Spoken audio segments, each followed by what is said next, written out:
Nada ocurre por casualidad.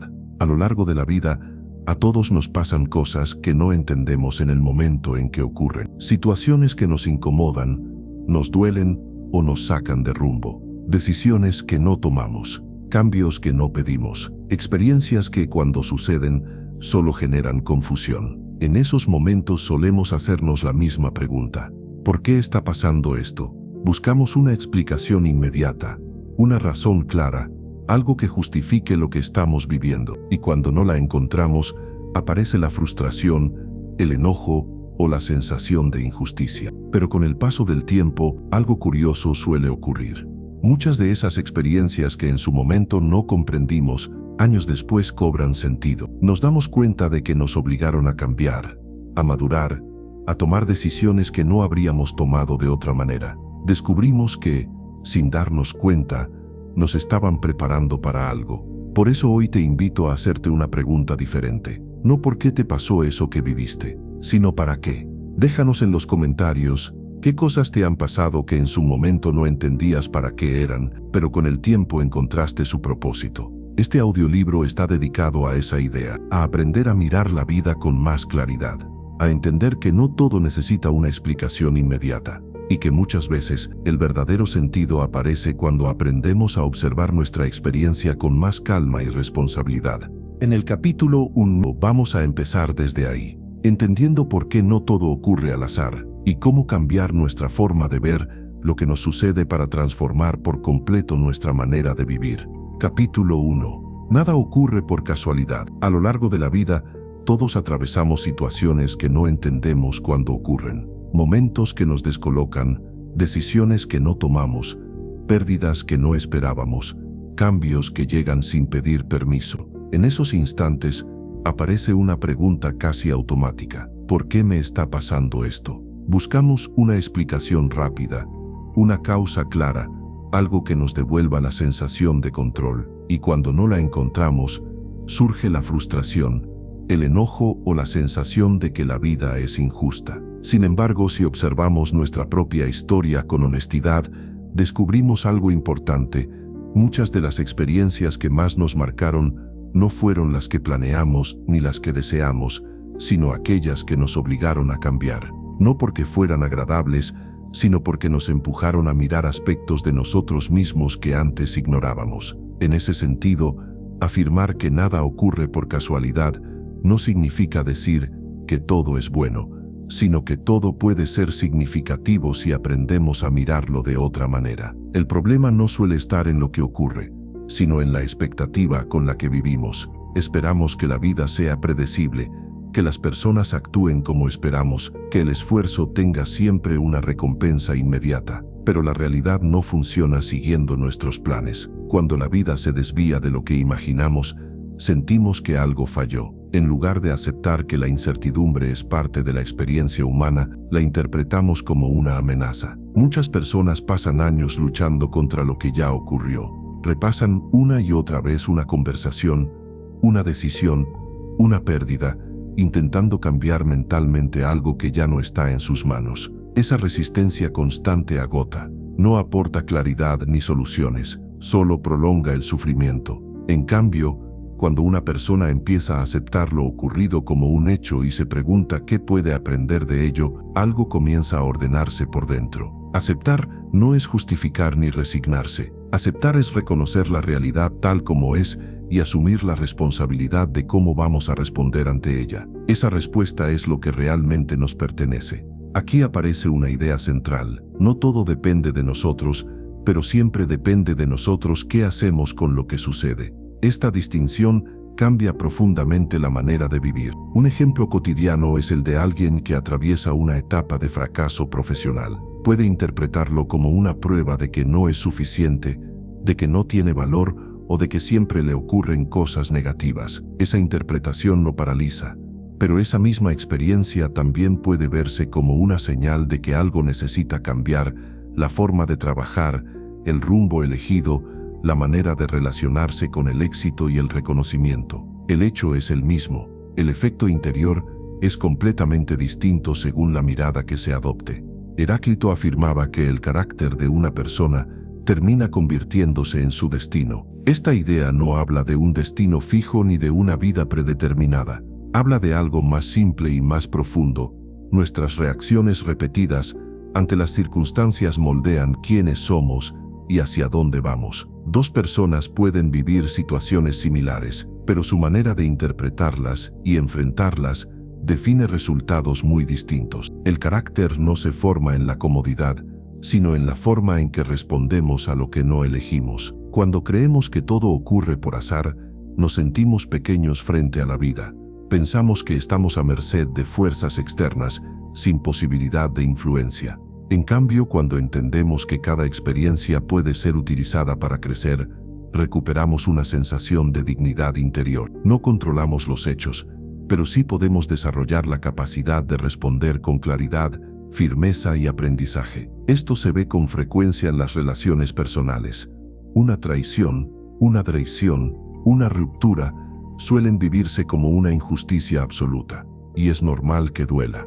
Pero con el tiempo, muchas personas descubren que esas experiencias les enseñaron a establecer límites, a elegir mejor, a valorarse de una manera que antes no hacían. El dolor no fue deseable, pero el aprendizaje fue real. El sentido no estaba presente al inicio, apareció después, cuando hubo disposición a reflexionar. La idea de que nada ocurre por casualidad no invita a buscar explicaciones místicas ni a negar el sufrimiento. Invita a asumir una postura más madura frente a la vida. Una postura en la que dejamos de exigir que la realidad se adapte a nuestros deseos y empezamos a adaptarnos nosotros a la realidad sin perder nuestros valores. Esto requiere práctica, porque nuestra mente tiende a reaccionar antes de comprender. En muchas ocasiones, el sufrimiento se intensifica porque creemos que lo que nos ocurre define nuestro valor como personas. Un error se convierte en una etiqueta, una pérdida se transforma en una identidad. Pero los hechos no dicen quiénes somos, dicen lo que pasó. Lo que somos se revela en cómo respondemos después. Cuando entendemos esto, dejamos de ver la vida como una sucesión de golpes y empezamos a verla como un proceso de formación. William James escribió que el mayor descubrimiento de su tiempo fue comprender que las personas pueden cambiar su vida al cambiar su manera de pensar. Esta afirmación no niega las dificultades externas, pero pone el foco en algo fundamental. La actitud mental influye profundamente en la experiencia, no porque cambie mágicamente los hechos, sino porque cambia la forma en que los enfrentamos. Una mente entrenada puede atravesar la misma situación con menos angustia y mayor claridad. Esto se observa, por ejemplo, en personas que atraviesan una enfermedad. Algunas se consumen en la queja constante, enfocadas únicamente en lo que perdieron. Otras, sin negar el dolor, utilizan esa experiencia para reorganizar prioridades, fortalecer vínculos o desarrollar una mirada más consciente sobre la vida. No se trata de comparar ni de juzgar, sino de reconocer que la actitud interior tiene un impacto real en la calidad de la experiencia. Nada ocurre por casualidad también implica dejar de vivir esperando garantías. La vida no ofrece seguridad absoluta, ofrece oportunidades para desarrollar recursos internos. Cuando una persona entiende esto, deja de vivir con miedo constante a lo que pueda pasar. No porque espere que todo salga bien, sino porque confía en su capacidad de responder con integridad a lo que venga. Esa confianza no elimina el dolor, pero evita el desmoronamiento interior. En la vida diaria, esta forma de pensar se traduce en pequeñas decisiones. En lugar de reaccionar impulsivamente, aprendemos a pausar. En lugar de culpar constantemente a los demás o a las circunstancias, empezamos a preguntarnos qué está en nuestras manos. En lugar de quedarnos atrapados en lo que no fue, empezamos a construir desde lo que es. Estos cambios no son espectaculares, pero son profundamente transformadores. Aceptar que nada ocurre por casualidad también nos invita a revisar nuestras expectativas. Muchas veces sufrimos porque creemos que la vida debería ser distinta a como es, pero esa idea solo genera frustración. Cuando aceptamos que la vida incluye incertidumbre, pérdida y cambio, dejamos de sorprendernos negativamente cada vez que algo no sale como esperamos. No nos volvemos indiferentes, nos volvemos más realistas. Este enfoque no elimina la tristeza ni el enojo cuando aparecen. Los reconoce como parte de la experiencia humana. pero evita que se conviertan en estados permanentes. Cuando una emoción se observa y se comprende, pierde parte de su poder destructivo. Cuando se la reprime o se la alimenta sin reflexión, se intensifica. Nada ocurre por casualidad, es, en el fondo, una invitación a vivir con mayor responsabilidad interior. No responsabilidad entendida como culpa, sino como capacidad de respuesta. Significa dejar de preguntar qué hizo la vida con nosotros y empezar a preguntarnos qué estamos haciendo nosotros con lo que la vida nos dio. Ese cambio de pregunta transforma la relación con la experiencia. Este aprendizaje no se da de un día para otro. Es un proceso que se construye con el tiempo, con errores, con retrocesos y con momentos de claridad. Lo importante es mantener la disposición a aprender de lo que ocurre, incluso cuando no entendemos inmediatamente su sentido. Muchas veces, el propósito de una experiencia solo se revela cuando ya cumplió su función. Cuando adoptamos esta mirada, la vida deja de sentirse como una serie de eventos sin conexión y empieza a percibirse como un proceso continuo, un proceso en el que cada experiencia, agradable o difícil, aporta algo a nuestra formación, no porque lo hayamos elegido, sino porque decidimos no desperdiciarlo. Desde esta comprensión comienza un camino distinto, un camino en el que no negamos el dolor, pero tampoco nos definimos por él. Un camino en el que dejamos de luchar contra la realidad y empezamos a trabajar con ella. Un camino en el que cada experiencia se convierte en una oportunidad para desarrollar claridad, fortaleza y serenidad interior. Cuando entendemos esto, la idea de que nada ocurre por casualidad deja de ser una frase abstracta. Se convierte en una forma de vivir, una forma más consciente, más responsable y, paradójicamente, más libre.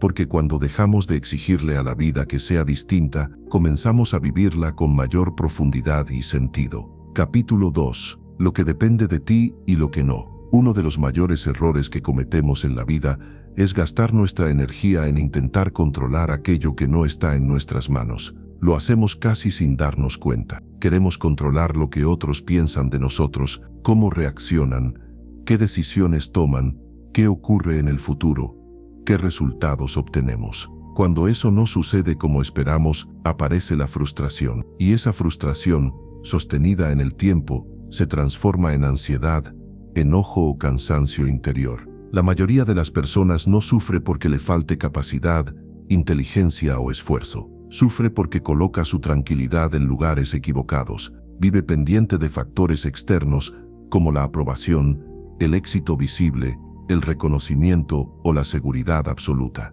Cuando esas cosas fallan, siente que pierde el equilibrio. Pero el problema no es que esas cosas existan, sino que se les entregue un poder que no les corresponde. Hay una diferencia fundamental que cambia por completo la forma de vivir, distinguir con claridad qué cosas dependen de nosotros y cuáles no. Esta distinción no es teórica, es práctica. No sirve entenderla de manera intelectual si no se aplica en la vida diaria. Depende de nosotros cómo pensamos, cómo interpretamos lo que ocurre, qué decisiones tomamos y qué valores elegimos sostener. No depende de nosotros el comportamiento de los demás, el pasado, la mayoría de los resultados, ni las circunstancias externas. Cuando confundimos estas dos áreas, aparece el sufrimiento innecesario. Nos enojamos porque alguien no actúa como creemos correcto. Nos angustiamos por un futuro que todavía no existe. Nos culpamos por cosas que ya no podemos cambiar. En todos esos casos, estamos intentando ejercer control donde no lo tenemos y descuidando el único lugar donde sí lo tenemos, nuestra mente y nuestras decisiones. Esto se ve con claridad en las relaciones humanas. Una persona puede esforzarse por agradar, por complacer, por adaptarse constantemente a los deseos de los demás, esperando recibir aprobación o afecto a cambio. Cuando eso no ocurre, se siente frustrada o herida. Pero el problema no es el otro. El problema es haber colocado el propio bienestar en algo que no depende de uno mismo. El afecto de los demás no se puede controlar. La forma en que nos tratamos a nosotros mismos. Aceptar esta realidad no es fácil, porque implica soltar ciertas ilusiones. La ilusión de que si hacemos todo bien, la vida nos recompensará sin excepción. La ilusión de que podemos evitar todo dolor si tomamos las decisiones correctas. la ilusión de que el mundo debería ajustarse a nuestros valores personales. Cuando estas ilusiones se rompen, sentimos desilusión.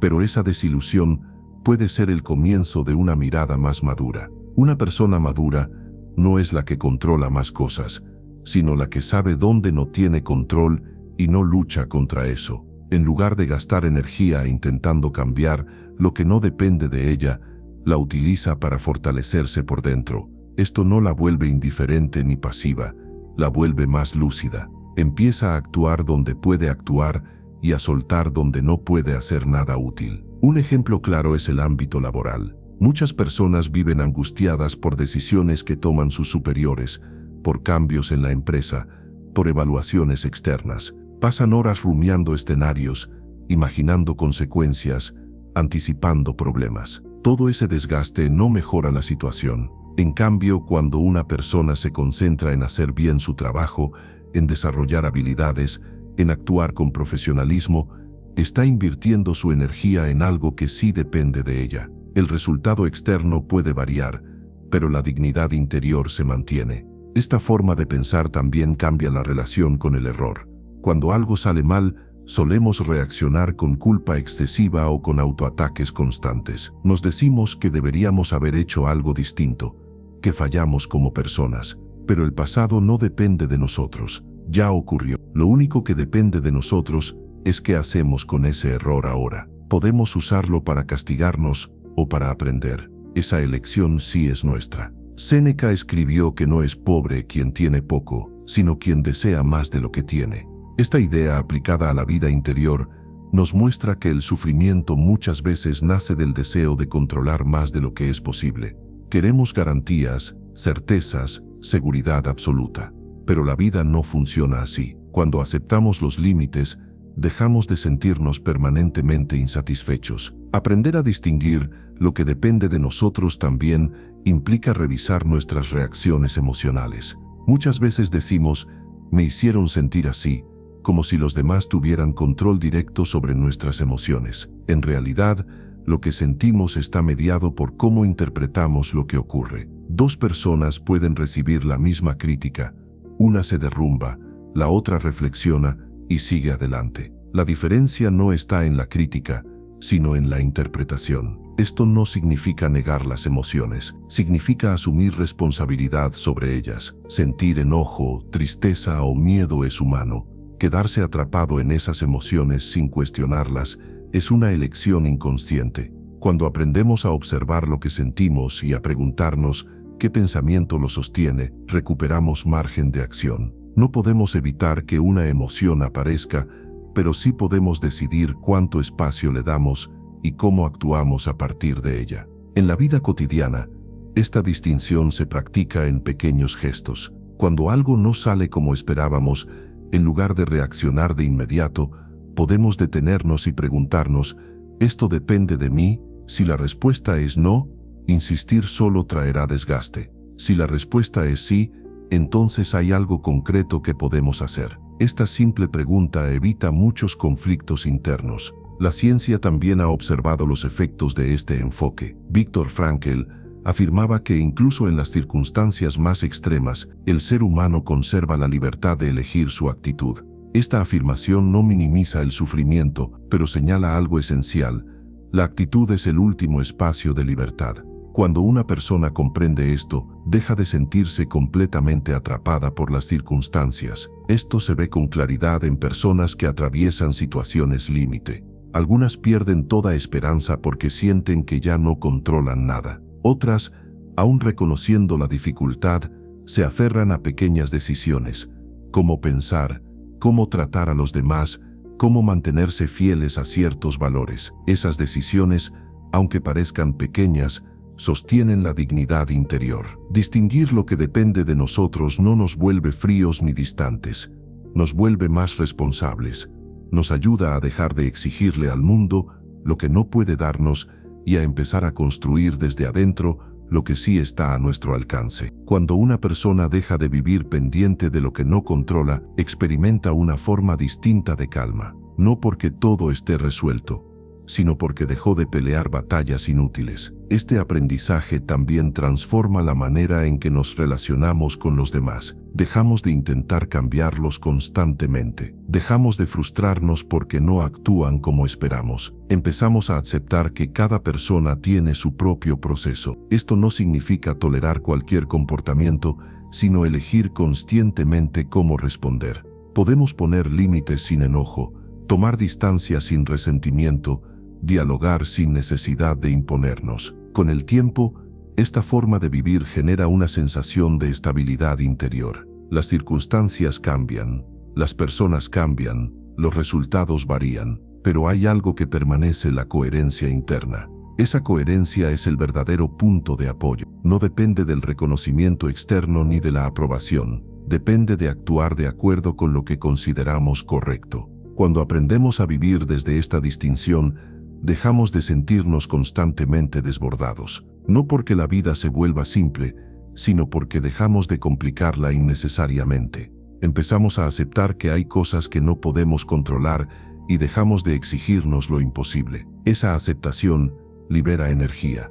Energía que antes se gastaba en preocupación y ahora puede usarse para crecer. Este proceso no es automático. Requiere práctica diaria. Requiere observar nuestras reacciones, detectar dónde estamos intentando controlar lo incontrolable y redirigir la atención hacia lo que sí depende de nosotros. A veces fallaremos, volveremos a caer en viejos hábitos mentales, pero cada vez que recuperamos esta distinción, fortalecemos nuestra claridad. Lo que depende de ti es menos de lo que creías, pero es más poderoso de lo que imaginas. No controlas el mundo, pero puedes gobernar tu forma de estar en él.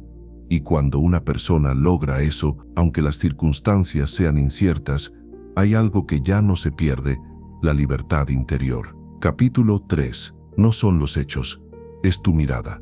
A lo largo de la vida solemos creer que lo que nos ocurre define directamente cómo nos sentimos. Damos por sentado que si algo es negativo, necesariamente nos hará daño, y que si algo es positivo, nos hará bien. Esta forma de pensar parece lógica, pero no es del todo cierta.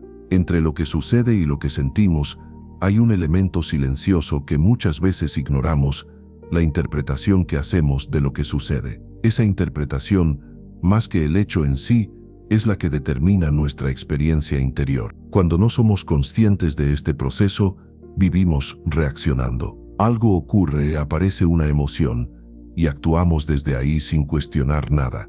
Pero cuando observamos con atención, descubrimos que no reaccionamos a la realidad tal como es, sino a la historia que construimos sobre ella. Esa historia puede ser justa o injusta, equilibrada o exagerada, útil o profundamente dañina. Fernando y David lo vivieron de forma muy clara. Ambos trabajaban en la misma empresa, tenían responsabilidades similares y un desempeño correcto. Un día, la empresa decidió reducir personal y prescindir de algunos contratos, entre ellos los de Fernando y David. La situación externa fue exactamente la misma para los dos. No hubo acusaciones, no hubo errores graves, solo una decisión empresarial que no dependía de ellos. Fernando salió de la reunión con una idea fija: si me despidieron, es porque no soy suficiente. Esa frase comenzó a repetirse en su mente como una verdad absoluta. Cada vez que enviaba un currículum y no recibía respuesta, esa interpretación se reforzaba. Empezó a dudar de sus capacidades, a compararse con otros y a sentirse inferior. El despido había ocurrido una sola vez, pero en su mente seguía ocurriendo todos los días. No era el hecho lo que lo dañaba, sino la mirada con la que lo interpretaba. David también sintió miedo y preocupación. No negó la dificultad, pero su diálogo interior fue distinto. Pensó que la decisión no definía su valor ni su identidad. Se dijo que era una etapa que había terminado y que ahora debía concentrarse en lo que podía hacer a partir de ese momento. Revisó sus habilidades,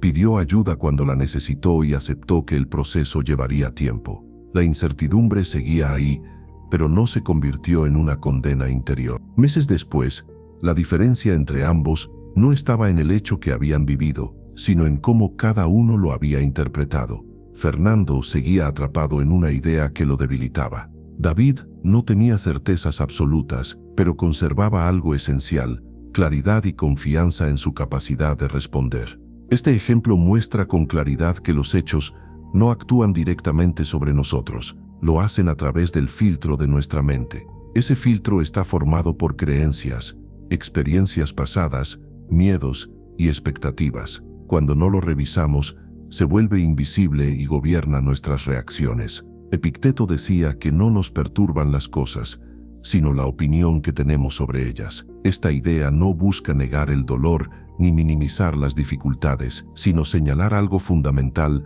el sufrimiento innecesario nace cuando damos a nuestras interpretaciones el estatus de verdad absoluta. Cuando creemos que lo que pensamos es exactamente lo que es, perdemos libertad. Esto también se observa en las relaciones personales. Laura y Sofía eran amigas desde hacía años. Un día Sofía dejó de responder mensajes durante varias semanas. La situación externa era simple: silencio. Pero la experiencia interior fue muy distinta según la interpretación. Laura interpretó el silencio como rechazo. Pensó que había hecho algo mal, que ya no era importante para su amiga. Empezó a sentirse herida, a repasar conversaciones pasadas buscando errores, a construir una historia en la que ella era abandonada. Cuando finalmente habló con Sofía, lo hizo desde el resentimiento. Sofía, por su parte, había atravesado una etapa complicada. No se había alejado por falta de afecto, sino por agotamiento emocional. Cuando Laura le expresó cómo se había sentido, Sofía se sorprendió. Nunca imaginó que su silencio sería interpretado de ese modo. El conflicto no nació del silencio en sí, sino de la interpretación que Laura hizo de él. El hecho era neutro. La mirada lo convirtió en una herida. Este tipo de situaciones ocurren todos los días. Muchas discusiones, distancias y rupturas no se producen por lo que sucede, sino por lo que creemos que significa. Cuando aprendemos a revisar nuestras interpretaciones, no nos volvemos ingenuos, nos volvemos más precisos. En lugar de asumir, preguntamos. En lugar de reaccionar, observamos. Esto reduce enormemente el sufrimiento innecesario y mejora la calidad de nuestras relaciones. La mente humana tiene una tendencia natural a completar la información que falta. Cuando no sabemos algo, lo inventa. Generalmente, inventa la versión más negativa, porque cree que así se protege. Pero esa protección suele ser ilusoria. En lugar de protegernos, nos desgasta. Otro ejemplo común es el error personal. Marcos cometió un error importante en un proyecto. El error tuvo consecuencias reales, una llamada de atención y una corrección necesaria. La situación externa fue clara, pero la experiencia interior dependió de la interpretación. Marcos empezó a decirse que ese error demostraba que no era competente, que tarde o temprano todos descubrirían que no estaba a la altura. Esa interpretación lo llenó de ansiedad. Empezó a trabajar con miedo, a dudar de cada decisión y a perder claridad. El hecho, sin embargo, era mucho más limitado. Había cometido un error concreto en un contexto concreto. No definía toda su trayectoria ni su valor como persona. Cuando logró ver esto, pudo corregir, aprender y seguir adelante. El error dejó de ser una identidad y se convirtió en una experiencia de aprendizaje. William James escribió que el ser humano puede cambiar su vida al cambiar la actitud de su mente. Esta frase no habla de pensamiento mágico, sino de responsabilidad interior. Cuando cambiamos la manera en que interpretamos lo que ocurre, cambiamos la forma en que actuamos, y al cambiar nuestra acción, cambia nuestra experiencia a largo plazo. Entender que no son los hechos, sino la mirada, no significa vivir negando la realidad. Significa verla con mayor amplitud. Significa reconocer que un hecho no agota todo el significado posible, y que nuestra interpretación es solo una entre varias. Este aprendizaje requiere práctica. No basta con entenderlo una vez. Requiere detenerse cada vez que una emoción intensa aparece y preguntarse qué pensamiento la sostiene. Requiere honestidad para reconocer cuando estamos exagerando, generalizando o castigándonos innecesariamente. Cuando una persona aprende a observar su mente, deja de ser arrastrada por ella. No porque controle todos sus pensamientos, sino porque deja de identificarse completamente con ellos. Empieza a verlos como eventos mentales pasajeros, no como verdades definitivas. Este cambio es profundo. La vida sigue presentando dificultades, pérdidas y errores, pero la persona ya no se derrumba ante cada uno de ellos. Aprende a sostenerse por dentro. Aprende a responder con mayor claridad. Aprende a no añadir sufrimiento innecesario a lo que ya es difícil. Con el tiempo, esta forma de mirar se vuelve un hábito que protege la serenidad sin aislar del mundo, un hábito que permite vivir con mayor equilibrio emocional, un hábito que transforma la experiencia sin necesidad de cambiar los hechos. Cuando entendemos que no son los hechos, sino la mirada, recuperamos algo esencial, la posibilidad de elegir cómo vivir lo que nos toca. Y esa posibilidad, aunque silenciosa, es una de las formas más profundas de libertad interior. Capítulo 4. Aceptar sin rendirse. Aceptar la realidad es una de las ideas más malentendidas de la vida interior. Muchas personas creen que aceptar significa resignarse, bajar los brazos o dejar de intentar mejorar las cosas.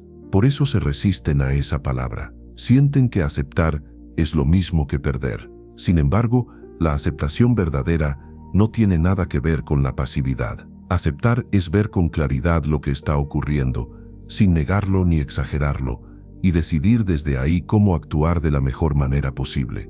Gran parte del sufrimiento humano no proviene de lo que sucede, sino de la lucha constante contra lo que ya es un hecho. Nos resistimos mentalmente, repetimos que las cosas no deberían ser así, nos aferramos a una versión alternativa de la realidad que ya no existe. Esa resistencia no cambia lo ocurrido, pero sí desgasta profundamente. Cuando una persona deja de aceptar, empieza a vivir en conflicto permanente con la vida. Aceptar no significa que algo nos guste, significa que reconocemos que está ocurriendo. Esta diferencia es fundamental. Puedo no estar de acuerdo con una situación, puedo sentir dolor, tristeza o enojo, y aún así aceptar que eso es lo que está pasando ahora.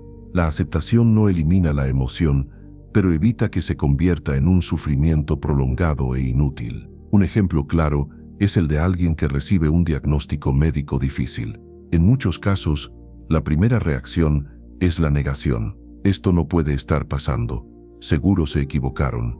Esto no es justo. Esa reacción es comprensible, pero cuando la negación se prolonga, impide actuar con claridad. La persona no toma decisiones, no se informa, no se adapta. Vive luchando contra una realidad que sigue ahí, independientemente de su resistencia. En cambio, cuando esa persona logra aceptar el diagnóstico, no porque le parezca bien, sino porque reconoce que es real, algo cambia. A partir de ahí puede decidir cómo cuidarse, qué tratamiento seguir, cómo reorganizar su vida. La aceptación no curó la enfermedad, pero permitió recuperar el control sobre la respuesta. Esa diferencia es enorme. Muchas personas confunden aceptación con conformismo porque creen que aceptar implica no hacer nada. En realidad, aceptar es el primer paso para hacer algo útil. Mientras luchamos contra la realidad, nuestra energía se dispersa. Cuando aceptamos, esa energía se ordena y se vuelve acción consciente.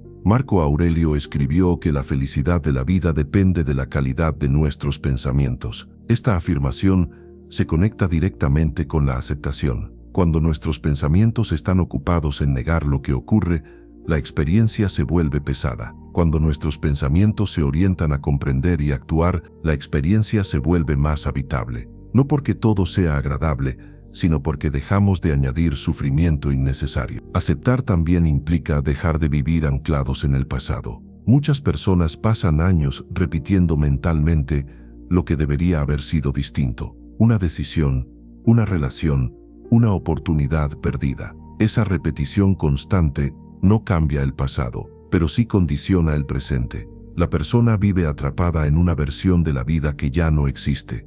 Tomemos el caso de Andrés. Durante años se reprochó una decisión que tomó en su juventud. Dejó pasar una oportunidad laboral importante por miedo. Cada vez que su vida no avanzaba como esperaba, volvía mentalmente a ese momento. Se decía que si hubiera actuado distinto, todo sería mejor. Esa interpretación lo mantenía inmóvil, no porque el pasado tuviera tanto poder, sino porque él se lo estaba dando. Cuando Andrés empezó a aceptar que esa decisión ya era parte de su historia, sin justificarla ni condenarse por ella, algo cambió. Dejó de usar el pasado como castigo y empezó a usarlo como aprendizaje. Reconoció el miedo que tuvo, entendió de dónde venía y comenzó a trabajar en eso.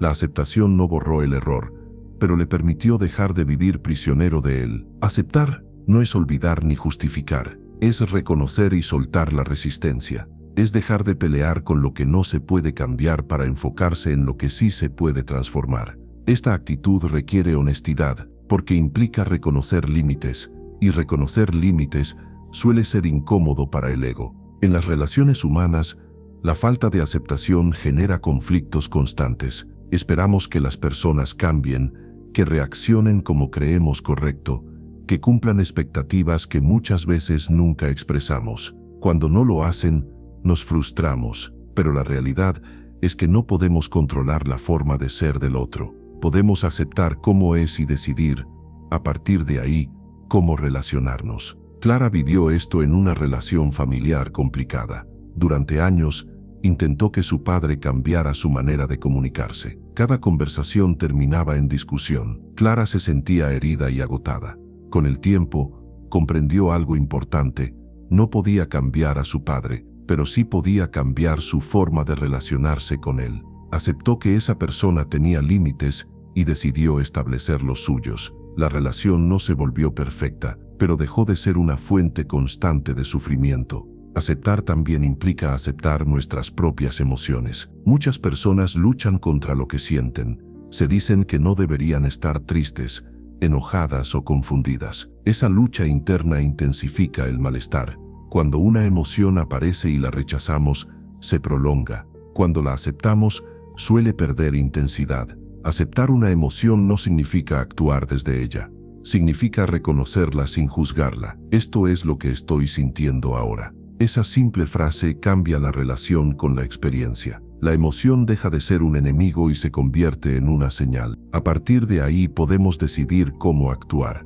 Buda enseñaba que el dolor es inevitable, pero el sufrimiento es opcional. Esta idea no niega la dificultad de la vida, pero señala que gran parte del sufrimiento surge de la resistencia. Cuando aceptamos el dolor como parte de la experiencia humana, dejamos de añadir capas de rechazo, culpa o enojo. El dolor sigue, pero no nos destruye. Aceptar sin rendirse también significa comprender que no todo se resuelve de inmediato. Vivimos en una cultura que exige soluciones rápidas. Cuando algo no mejora enseguida, sentimos desesperación, pero muchas situaciones requieren tiempo, adaptación y paciencia. Aceptar el ritmo de los procesos evita frustraciones innecesarias. Esto se ve en personas que atraviesan duelos. La pérdida no se supera siguiendo una fórmula.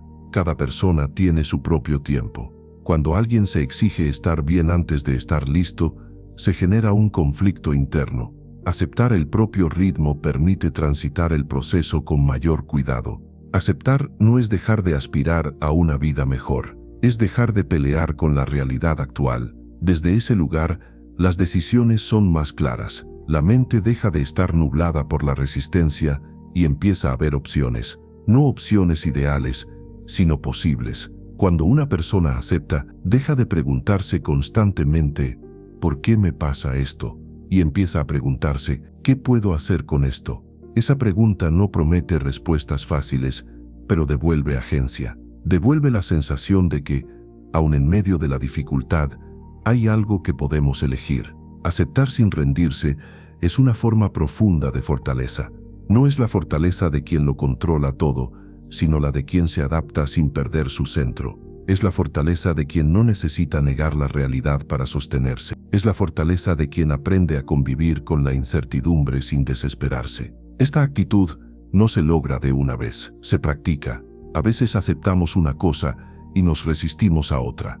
A veces retrocedemos. Eso también es parte del proceso. Lo importante es reconocer cuándo estamos luchando contra lo inevitable y cuándo estamos actuando con claridad. Cuando aceptamos, la vida no se vuelve fácil, pero se vuelve más sincera. Dejamos de gastar energía en batallas perdidas y empezamos a invertirla en construir desde lo que hay. Esa diferencia cambia profundamente la experiencia cotidiana.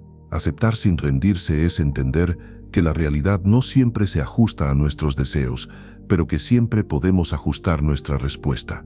Y en esa respuesta consciente, serena y firme, se encuentra una de las formas más sólidas de libertad interior. Capítulo 5. el dominio del deseo y el miedo. Gran parte de la inquietud que acompaña a las personas a lo largo de su vida no proviene de lo que ocurre, sino de lo que temen perder o de lo que desean con demasiada intensidad. El deseo y el miedo suelen presentarse como fuerzas opuestas, pero en realidad están profundamente ligados. Deseamos aquello cuya ausencia tememos y tememos perder aquello a lo que nos aferramos. Cuando estas dos fuerzas gobiernan la mente, la serenidad se vuelve frágil. El deseo en sí mismo no es un problema. Desear mejorar, aprender, construir o cuidar vínculos es parte de la vida. El problema aparece cuando el deseo se convierte en una exigencia absoluta, cuando creemos que solo podremos estar bien si obtenemos algo específico o si las cosas se dan de una única manera. En ese punto, el deseo deja de ser una motivación y se transforma en una fuente constante de ansiedad. Algo similar ocurre con el miedo. El miedo tiene una función natural: advertirnos de peligros reales, pero cuando se expande más allá de lo necesario, comienza a dominar nuestras decisiones. Miedo a fracasar, miedo a ser rechazados, miedo a perder estabilidad, miedo a equivocarnos. Muchas personas no viven la vida que desean, no porque no tengan capacidad, sino porque el miedo las paraliza antes de intentar. Deseo desmedido y miedo constante tienen algo en común: ambos nos sacan del presente. El deseo nos empuja hacia un futuro idealizado. El miedo nos arrastra hacia un futuro temido. En ambos casos, dejamos de estar plenamente en lo que está ocurriendo ahora. Vivimos anticipando, imaginando, preocupándonos. El presente se convierte en un simple puente incómodo hacia otra cosa. Esto se observa claramente en el ámbito del éxito y el reconocimiento. Laura llevaba años esforzándose por ascender en su trabajo. Su deseo era legítimo. Quería crecer, aprender y mejorar su situación. Pero con el tiempo, ese deseo se transformó en una obsesión. Cada evaluación se vivía como una amenaza, cada comentario como un juicio definitivo. Cuando no obtenía el reconocimiento esperado, se sentía vacía y frustrada. Su bienestar había quedado atado a un resultado externo. La situación externa era clara: un entorno laboral exigente y competitivo. La interpretación que Laura hacía era que su valor personal dependía de su rendimiento y del reconocimiento de otros. El efecto interior fue una ansiedad constante y una sensación de insuficiencia. El aprendizaje llegó cuando comprendió que podía comprometerse con su trabajo sin convertir el resultado en una medida de su valía. El deseo volvió a ocupar su lugar natural como motivación, no como condición para estar en paz. Cuando el deseo se descontrola, la mente empieza a negociar consigo misma. Seré feliz cuando logre esto, estaré tranquilo cuando tenga aquello. Esa promesa rara vez se cumple, porque siempre aparece un nuevo objetivo, una nueva exigencia. La satisfacción se vuelve efímera y la inquietud se mantiene. Séneca afirmaba que quien vive dominado por el deseo nunca es verdaderamente libre. No lo decía para condenar el deseo, sino para advertir sobre sus excesos. Cuando necesitamos que algo externo ocurra para sentirnos completos, entregamos nuestra tranquilidad a factores que no controlamos. Esa dependencia es una forma sutil de esclavitud. El miedo, por su parte, suele alimentarse de escenarios imaginarios. Marcos evitó durante años cambiar de trabajo porque temía no estar a la altura en un nuevo entorno. Su situación externa era estable, pero insatisfactoria. Cada vez que pensaba en un cambio, su mente construía escenarios negativos: fracaso, rechazo, pérdida económica. Esa interpretación lo mantenía inmóvil. El miedo no provenía de un peligro real inmediato, sino de anticipaciones constantes. El efecto interior fue una sensación de estancamiento y frustración. Marcos se sentía atrapado, pero al mismo tiempo paralizado. El aprendizaje comenzó cuando se dio cuenta de que su miedo no estaba en el presente, sino en un futuro que todavía no existía. Empezó a separar lo que sabía de lo que imaginaba. Esa distinción no eliminó el miedo, pero lo volvió manejable. Pudo actuar con cautela, sin dejar que el miedo decidiera por él. El dominio del deseo y del miedo no implica eliminarlos, sino ponerlos en su lugar. Significa reconocer cuando un deseo se vuelve desmedido y cuando un miedo deja de ser útil. Significa aprender a observar estas fuerzas internas sin obedecerlas ciegamente. Esto también se manifiesta en las relaciones personales. Muchas personas permanecen en vínculos que las dañan por miedo a la soledad o por deseo de no perder lo conocido. Otras se aferran a relaciones idealizadas, ignorando señales claras de desgaste. El deseo de que el otro cambie y el miedo a quedarse solo se combinan y generan sufrimiento prolongado. Ana vivió esto durante años. Sabía que su relación no le hacía bien, pero temía la incertidumbre que implicaba terminarla. Su deseo de mantener la estabilidad y su miedo al vacío la mantenían atrapada. La situación externa era una relación desequilibrada. La interpretación era que estar sola sería peor. El efecto interior fue una angustia constante. El aprendizaje llegó cuando entendió que el miedo no era una señal de peligro real, sino de apego. Al enfrentarlo, descubrió una fortaleza que no sabía que tenía. El dominio interior comienza cuando dejamos de huir del miedo y de perseguir compulsivamente el deseo, cuando nos damos permiso para sentirlo sin actuar automáticamente desde ellos. Esta pausa es fundamental. En esa pausa, recuperamos la capacidad de elegir. Buda enseñaba que el apego es una de las principales causas del sufrimiento humano. Esta enseñanza no invita a renunciar a todo, sino a revisar la forma en que nos aferramos. Cuando creemos que no podemos vivir sin algo o alguien, nos volvemos vulnerables. Cuando aprendemos a disfrutar sin depender, la experiencia se vuelve más liviana. Dominar el deseo no significa apagar la ambición, sino liberarla de la ansiedad. Dominar el miedo no significa eliminarlo, sino impedir que gobierne nuestras decisiones. Ambas cosas requieren atención y honestidad. Requieren reconocer cuándo estamos actuando desde la carencia y cuándo desde la claridad. En la vida cotidiana, este dominio se practica en pequeñas elecciones. Decidir no reaccionar impulsivamente ante una frustración. Aceptar que no todo saldrá como esperamos. Recordarnos que podemos estar bien incluso cuando algo no se doña. Estas decisiones, repetidas en el tiempo, fortalecen la estabilidad interior. Cuando una persona deja de vivir gobernada por el deseo y el miedo, su relación con la vida cambia. Ya no necesita que todo sea perfecto para estar en paz. Ya no vive anticipando pérdidas ni persiguiendo compulsivamente logros. Empieza a disfrutar más de lo que tiene y a enfrentar lo que viene con mayor serenidad. Esto no significa que la vida se vuelva simple o cómoda. Significa que la mente deja de ser un campo de batalla constante. El deseo y el miedo siguen apareciendo, pero ya no dirigen la vida. Se convierten en señales que pueden ser escuchadas y luego evaluadas. Con el tiempo, esta forma de vivir genera una libertad profunda. Una libertad que no depende de las circunstancias, sino de la relación que tenemos con ellas. Cuando el deseo y el miedo ocupan su lugar, la mente se aquieta. Y en esa quietud aparece una claridad que permite vivir con mayor dignidad, equilibrio y sentido. Capítulo 6. Vivir con coherencia en un mundo cambiante. A lo largo de la vida, muchas personas sienten que viven divididas.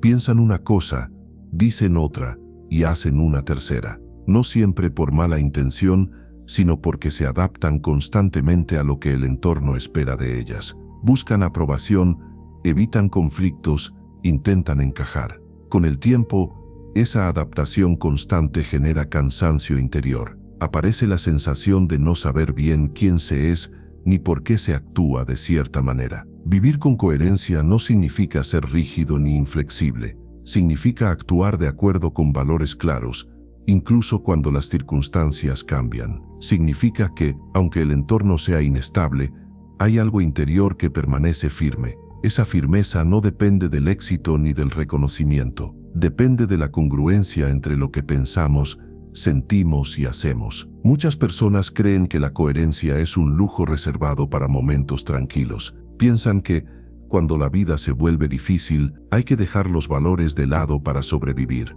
Pero ocurre lo contrario. Es justamente en los momentos de presión donde la coherencia se vuelve más necesaria. Cuando todo se mueve, lo único que puede sostenernos es saber desde dónde actuamos. La incoherencia suele aparecer cuando actuamos en contra de lo que consideramos correcto por miedo a las consecuencias. Decimos que sí cuando queremos decir que no. Callamos cuando necesitamos hablar. Aceptamos situaciones que nos dañan para evitar incomodidades momentáneas. Cada una de esas decisiones puede parecer pequeña, pero acumuladas generan un conflicto interno profundo. Javier lo experimentó durante años en su trabajo. Era una persona responsable y comprometida, pero trabajaba en un entorno donde se normalizaban prácticas que él consideraba injustas. Al principio, se dijo que no era asunto suyo. Luego empezó a sentir incomodidad, pero siguió callando por miedo a perder estabilidad. La situación externa era un trabajo seguro. La interpretación fue que adaptarse era la única opción. El efecto interior fue una sensación constante de tensión y pérdida de respeto por sí mismo. Con el tiempo, Javier se dio cuenta de que el mayor costo no era externo, sino interno. No era el entorno lo que más lo desgastaba, sino actuar cada día en contra de sus propios valores. Cuando decidió marcar límites y actuar con mayor coherencia, no todo se resolvió de inmediato. Hubo incomodidades y decisiones difíciles, pero recuperó algo esencial: la tranquilidad de saberse fiel a sí mismo. Vivir con coherencia no garantiza que todo salga bien, pero sí garantiza que podamos mirarnos con honestidad. Esa honestidad interior es una fuente de estabilidad profunda. Cuando sabemos que estamos actuando de acuerdo con lo que consideramos correcto, incluso los errores se vuelven más llevaderos, no porque duelan menos, sino porque no nos desarman por dentro. Sócrates sostenía que es preferible sufrir una injusticia antes que cometerla. Esta afirmación no invita al sacrificio inútil, sino a reconocer que actuar en contra de la propia conciencia tiene un costo más alto que cualquier consecuencia externa. Cuando una persona traiciona sus valores para evitar un problema, el problema no desaparece, se traslada al interior, y ese conflicto interno suele ser más difícil de sostener que cualquier dificultad externa. La coherencia también se pone a prueba en las relaciones personales. Muchas personas adaptan su comportamiento para no incomodar a otros, incluso cuando eso implica negarse a sí mismas. Confunden armonía con silencio y paz con sumisión. Pero la verdadera armonía no surge de callar lo que importa, sino de expresarlo con respeto. María vivió esto en una relación cercana. Durante años, evitó expresar lo que sentía para no generar conflictos. Pensaba que así cuidaba el vínculo. La situación externa parecía tranquila, pero por dentro acumulaba resentimiento. Su interpretación era que hablar dañaría la relación. El efecto interior fue una distancia emocional cada vez mayor. El aprendizaje llegó cuando entendió que el silencio constante también daña. Al empezar a expresarse con claridad y respeto, la relación cambió. No fue perfecta, pero se volvió más honesta y equilibrada.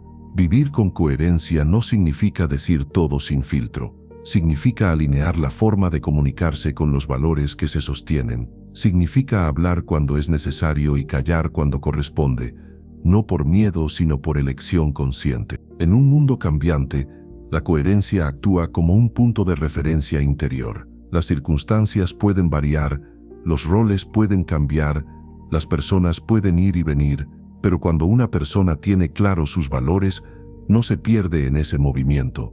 Puede adaptarse sin traicionarse.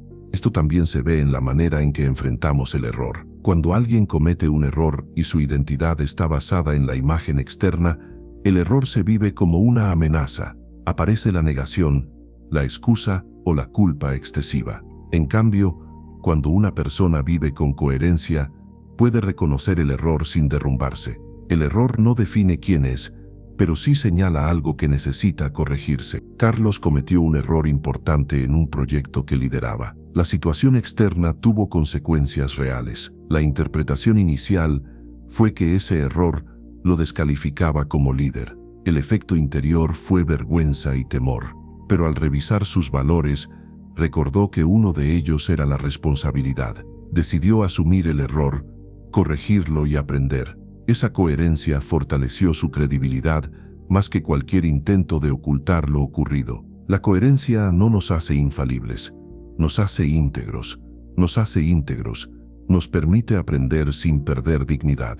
Nos permite avanzar sin negar lo que somos. Albert Einstein decía que quien no se preocupa por la verdad en las cosas pequeñas no puede ser confiable en las grandes. Esta idea señala que la coherencia no se construye solo en decisiones importantes, sino en elecciones cotidianas, en cómo tratamos a los demás, en cómo cumplimos lo que prometemos, en cómo actuamos cuando nadie nos observa. Son esos gestos diarios los que construyen una base sólida. Cuando una persona vive con coherencia, su autoestima deja de depender tanto de la opinión externa. No porque deje de importarle el entorno, sino porque su valoración principal proviene de su propio criterio. Esto no la vuelve arrogante, la vuelve estable. Puede escuchar críticas sin derrumbarse y elogios sin perderse. En contextos de presión social, esta estabilidad es especialmente valiosa. Muchas personas se traicionan a sí mismas para encajar, cambian su forma de pensar, de hablar o de actuar según el grupo en el que estén. Con el tiempo, esa fragmentación genera confusión. Ya no saben quiénes son cuando están a solas. Vivir con coherencia implica elegir conscientemente desde dónde se actúa. No siempre será cómodo. A veces implicará decir no cuando decir sí sería más fácil. A veces implicará aceptar consecuencias externas, pero esas consecuencias suelen ser más llevaderas que el desgaste de vivir en contradicción constante. Esto no significa vivir aislado ni en oposición permanente. Significa participar del mundo sin perder el centro. Significa adaptarse sin diluirse. Significa recordar que la verdadera estabilidad no viene de controlar las circunstancias, sino de actuar de acuerdo con valores claros. Cuando una persona logra esta coherencia, algo se ordena por dentro. Las decisiones se vuelven más simples, aunque no siempre más fáciles. El ruido mental disminuye. La duda constante se reduce. No porque todo esté claro, sino porque hay un criterio interno que guía. Vivir con coherencia en un mundo cambiante es una forma profunda de libertad. No la libertad de hacer cualquier cosa, sino la libertad de no traicionarse. Esa libertad no depende del contexto ni del momento histórico. Depende de una elección diaria, actuar de acuerdo con lo que consideramos correcto, incluso cuando nadie nos aplaude. Esa elección, repetida en el tiempo, construye una vida con sentido. No una vida perfecta, sino una vida íntegra. Y en esa integridad, silenciosa pero firme, muchas personas encuentran una paz que no se consigue persiguiendo resultados externos, sino sosteniendo una relación honesta consigo mismas. Capítulo 7. El papel que te tocó vivir. A muchas personas les cuesta aceptar la vida que les tocó, no porque sea necesariamente mala, sino porque no coincide con la que imaginaron. Comparan constantemente su historia con la de otros, revisan lo que no tuvieron, lo que no salió como esperaban, lo que creen que debería haber sido distinto. Esa comparación constante genera una sensación de injusticia y de pérdida permanente, como si la vida hubiera repartido mal las cartas. Sin embargo, la experiencia muestra que el problema no suele estar en las circunstancias iniciales, sino en la forma en que nos relacionamos con ellas. Nadie elige dónde nace, qué familia tiene, qué oportunidades aparecen primero, ni qué dificultades surgen temprano. Pero todos, sin excepción, elegimos cómo respondemos a eso con el paso del tiempo, y esa respuesta termina siendo mucho más determinante que las condiciones de partida. Aceptar el papel que nos tocó vivir no significa conformarse ni renunciar a mejorar. Significa dejar de pelear con la realidad básica de nuestra historia para empezar a trabajar con ella. Mientras una persona se resiste a su propio punto de partida, vive dividida. Una parte de ella está en el presente, pero otra sigue luchando contra un pasado que no puede cambiar. Esa lucha interna consume energía y nubla la claridad. Esto se ve con frecuencia en personas que sienten que comenzaron en desventaja. Andrés creció en un entorno con pocas oportunidades. Durante años interpretó su historia como una condena. Pensaba que, si hubiera nacido en otro lugar o en otra familia, todo sería distinto. Esa interpretación generó resentimiento y una sensación constante de inferioridad. La situación externa era real, había tenido menos recursos, pero el efecto interior se amplificaba por la forma en que interpretaba esa realidad. El cambio comenzó cuando Andrés dejó de preguntarse qué vida debería haber tenido y empezó a preguntarse qué podía hacer con la que tenía. No fue inmediato ni fácil, pero al aceptar su punto de partida sin idealizar otro, pudo enfocarse en desarrollar habilidades, buscar apoyo y tomar decisiones concretas. Su historia no cambió, pero su relación con ella sí, y eso transformó sus posibilidades. Muchas personas quedan atrapadas en la idea de que su vida no es la correcta. Esa idea las paraliza. No actúan porque sienten que todo está condicionado por factores externos, pero la vida no se define solo por lo que recibimos, sino por lo que hacemos con eso. Cuando entendemos esto, dejamos de vivir esperando una historia distinta y empezamos a construir sentido dentro de la que tenemos. Epicteto afirmaba que no elegimos las circunstancias externas, pero sí la actitud con la que las enfrentamos. Esta idea no invita a negar la dificultad, sino a reconocer el espacio de libertad que siempre permanece. Ese espacio puede ser pequeño en algunos momentos, pero existe, y cuando se utiliza cambia profundamente la experiencia. Aceptar el papel que nos tocó vivir también implica aceptar nuestros límites actuales. No somos todo lo que quisiéramos ser, no sabemos todo lo que quisiéramos saber, no controlamos todo lo que nos gustaría controlar. Resistirse a esos límites solo genera frustración. Reconocerlos, en cambio, permite trabajar desde un lugar más realista. Esto se observa claramente en personas que atraviesan cambios inesperados. Marta había construido su identidad alrededor de su trabajo. Cuando una reestructuración la dejó fuera, sintió que había perdido su lugar en el mundo. Su interpretación fue que ya no era útil, que su etapa había terminado. El efecto interior fue una sensación de vacío y desorientación profunda. La situación externa fue una pérdida laboral. La interpretación inicial convirtió esa pérdida en una crisis de identidad. El aprendizaje llegó cuando Marta empezó a separar lo que había perdido de quién era. Aceptó que ese rol ya no estaba, pero que su valor no dependía de un único papel. Al hacerlo, pudo explorar nuevas formas de aportar, aprender y vincularse. El cambio no fue inmediato, pero fue real. Aceptar el papel que nos tocó vivir no significa quedarnos fijos en un rol. Significa reconocer el escenario actual y actuar con dignidad dentro de él. Los roles cambian a lo largo de la vida. Lo que no debería cambiar es la forma en que nos comprometemos con lo que hacemos mientras ese rol está presente. Esto también se aplica a los vínculos familiares. Muchas personas pasan años deseando tener una familia distinta.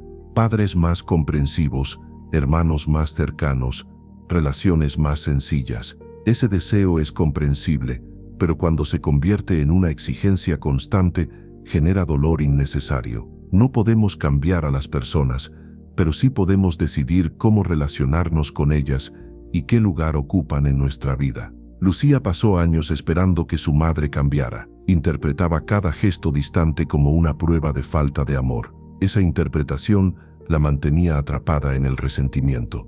Con el tiempo entendió que su madre tenía limitaciones emocionales que no iba a superar. Aceptar eso no fue rendirse, fue liberarse. Pudo establecer límites más claros y dejar de esperar algo que no iba a llegar. La relación no se volvió ideal, pero dejó de ser una fuente constante de sufrimiento. Cuando una persona acepta el papel que le tocó vivir, deja de compararse de manera destructiva. Entiende que cada vida tiene desafíos distintos, algunos visibles, otros silenciosos. La comparación constante solo alimenta la sensación de carencia. La aceptación, en cambio, permite enfocarse en el propio camino. William Shakespeare escribió que todo el mundo es un escenario y que cada persona tiene su entrada y su salida. Esta idea no invita a dramatizar la vida, sino a entender que los roles son temporales. Ningún papel nos define por completo. Somos más que una etapa, más que una función, más que un título.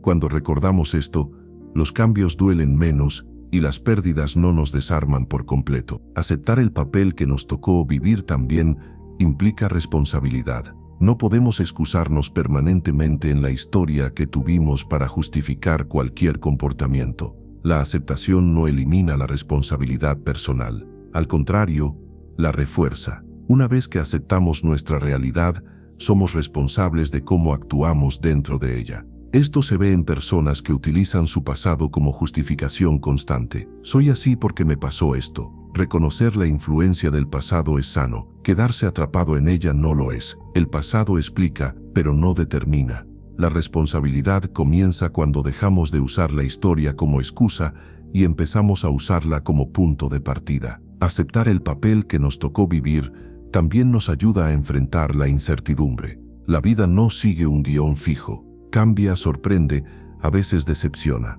Cuando una persona se aferra rígidamente a una idea de cómo debería ser su vida, cada cambio se vive como una amenaza. Cuando acepta que el guión no está cerrado, puede adaptarse con mayor flexibilidad. Esto no significa vivir sin aspiraciones, significa sostener aspiraciones sin quedar prisioneros de ellas, trabajar por mejorar sin despreciar el presente, avanzar sin negar lo que ya es. Con el tiempo, esta aceptación genera una forma particular de tranquilidad. No la tranquilidad de quien tiene todo resuelto, sino la de quien dejó de pelear consigo mismo, la de quien entiende que no necesita otra vida para vivir con sentido, sino una relación más honesta con la que tiene. Aceptar el papel que te tocó vivir es reconocer que tu historia no es un error, es el terreno desde el cual puedes crecer. No es perfecta, no es justa en todos los aspectos, pero es la que está disponible. Y cuando una persona deja de resistirse a su propia vida, empieza a habitarla de verdad. Desde ese lugar, las decisiones se vuelven más claras. Ya no se actúa desde la queja constante, sino desde la responsabilidad. Ya no se vive esperando ser otro, sino desarrollando lo que uno puede ser. Y en ese proceso, silencioso pero profundo, muchas personas descubren que el sentido no estaba en tener otra historia, sino en aprender a vivir con integridad la propia. Capítulo 8. El sentido del para qué. A lo largo de la vida, muchas personas se quedan detenidas en una misma pregunta. ¿Por qué me pasó esto? Es una pregunta comprensible. Aparece frente al dolor, la pérdida, el error, la frustración. Buscamos una causa clara que justifique lo ocurrido, algo que ordene el caos. Pero esa pregunta, cuando se vuelve permanente, suele encerrarnos más de lo que nos libera. Nos mantiene mirando hacia atrás, revisando lo que ya no puede cambiarse. Con el tiempo, algunas personas descubren que hay una pregunta más útil, una pregunta que no exige explicaciones imposibles, sino que abre un camino de acción. No es el por qué, sino el para qué. No para justificar lo ocurrido, sino para darle un uso consciente. No para negar el dolor, sino para evitar que sea inútil. El para qué no siempre aparece de inmediato. A veces tarda años en revelarse, y a veces no aparece como una respuesta clara, sino como una transformación silenciosa. Cambiamos nosotros, y al cambiar, cambia el significado de lo que vivimos. Lo que antes parecía solo una herida, con el tiempo se convierte en una fuente de aprendizaje. Muchas personas pasan gran parte de su vida esperando entender el sentido antes de avanzar, pero el sentido no siempre precede a la acción. En muchas ocasiones, aparece después, aparece cuando actuamos con honestidad, cuando reflexionamos, cuando dejamos de resistirnos a la experiencia y empezamos a trabajar con ella. Esto se ve con claridad en personas que atravesaron fracasos importantes. Roberto dedicó años a construir un proyecto que finalmente no funcionó. La situación externa fue clara, el proyecto cerró. Su interpretación inicial fue que había perdido el tiempo, que todo su esfuerzo había sido en vano. El efecto interior fue una sensación profunda de derrota y vergüenza. Durante mucho tiempo, Roberto se quedó atrapado en el por qué. ¿Por qué no funcionó?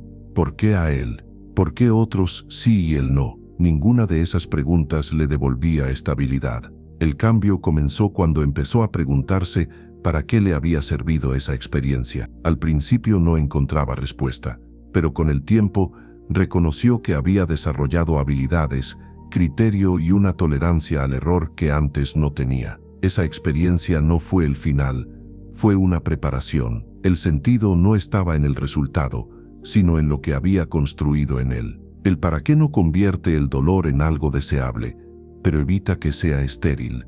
Cuando una experiencia difícil no se elabora, se enquista. Se repite en la mente como una herida abierta. Cuando se elabora, se transforma en conocimiento. No borra el pasado, pero modifica su impacto en el presente. Esto también ocurre en el ámbito de las relaciones. Muchas personas cargan durante años con rupturas que no lograron comprender. Se preguntan qué hicieron mal, qué podrían haber cambiado, qué les faltó. En ese proceso pierden de vista algo importante. No todas las relaciones terminan porque alguien falló. Algunas terminan porque cumplieron su función. Claudia vivió una ruptura que la dejó desorientada. Durante meses revisó cada detalle buscando una explicación. La situación externa fue el final de una relación. La interpretación inicial fue que había fracasado como pareja. El efecto interior fue culpa y tristeza constante. Con el tiempo, al cambiar la pregunta, empezó a ver otra cosa. Esa relación le había mostrado patrones de dependencia que necesitaba revisar.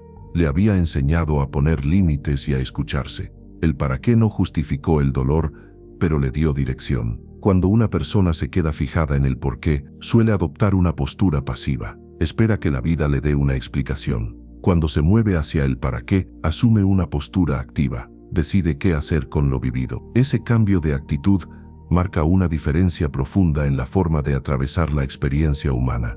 Friedrich Nietzsche escribió que quien tiene un para qué puede soportar casi cualquier cómo. Esta frase no glorifica el sufrimiento, pero señala algo esencial. Cuando una persona encuentra sentido, incluso las dificultades se vuelven más soportables. No porque duelan menos, sino porque dejan de ser absurdas. El sentido actúa como un organizador interior. Encontrar un para qué no significa inventar una historia positiva a la fuerza. Significa observar con honestidad qué efecto tuvo la experiencia en nosotros. A veces el para qué es claro: aprender algo, cambiar un rumbo, fortalecer una capacidad. Otras veces es más sutil: desarrollar paciencia, humildad o comprensión. Esto se vuelve especialmente importante frente a pérdidas que no tienen reparación. La pérdida de una persona querida, por ejemplo, no hay explicación suficiente para ese dolor. El por qué suele quedarse corto, pero el para qué puede abrir un camino distinto. No un camino que niegue la ausencia, sino uno que transforme la relación con ella. Miguel perdió a un amigo cercano de manera repentina. Durante mucho tiempo, la pregunta fue por qué había ocurrido algo así. Esa pregunta solo aumentaba su sensación de injusticia. Con el tiempo empezó a notar que esa pérdida lo había vuelto más consciente de la fragilidad de la vida. Empezó a expresar más lo que sentía, a cuidar más sus vínculos, a no postergar conversaciones importantes. La pérdida no se volvió aceptable, pero dejó de ser inútil. El para qué apareció en la forma en que empezó a vivir. El sentido del para qué no se impone desde afuera. No puede ser dictado por nadie más. Cada persona lo construye desde su propia experiencia y valores. Lo que para uno tiene sentido, para otro puede no tenerlo. Por eso este proceso requiere honestidad y paciencia. Buscar el para qué también implica aceptar que algunas respuestas no llegarán nunca. Y eso está bien. No todo tiene una explicación clara.